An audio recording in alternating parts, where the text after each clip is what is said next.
Hi, I'm Kim Vagadori, one of the elders here at Fremont. Today we're looking at 2 Corinthians chapter 4. When I was reading this chapter, I felt a little bit convicted about the verse that talks about us preaching for Jesus.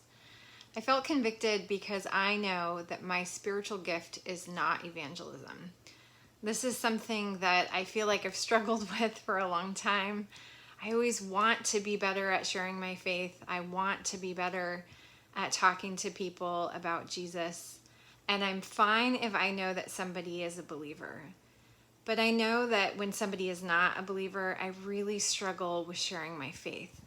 And not necessarily with how I live or how I act or even just the words I use, but just boldly proclaiming Jesus Christ and sharing his love with them through my words.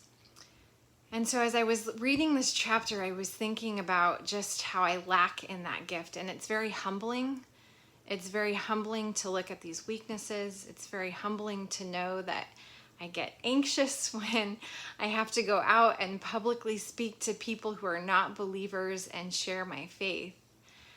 And a lot of when I think about why that is and why I just feel so self-conscious about that and it makes me so nervous and anxious, I realize because I always start to do it with me leading, me starting and thinking about my own weaknesses and what am I going to say and am I going to say the right thing? And then when I stop to think about it reading this chapter, I realize I'm not leading with God. I don't stop and ask him to lead me in my words and to the people that he wants me to share with, the people that he wants me to show love to, and just being reminded that God gives us the words. And this chapter tells us that.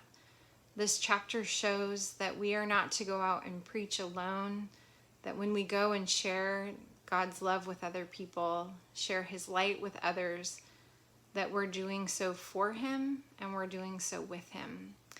And so this chapter was a good reminder for me to do that.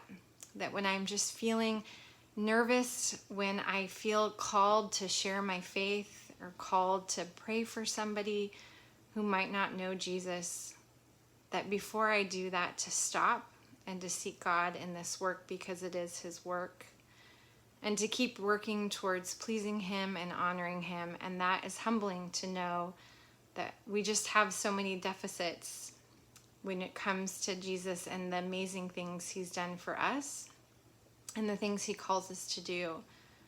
But he's equipping us to do that. And the more that we spend time with him, the more we study his word, and the more that we're reminded that we're not serving him apart from him, we're serving him alongside him, the better equipped we are to be his servants and to share his word.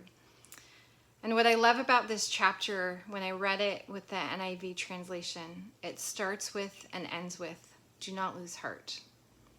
And so I am reminded as I go out and I'm uncomfortable in sharing his words with those who don't believe, do not lose heart, because he has called me to do this and is doing it alongside me and with me and leading me in that.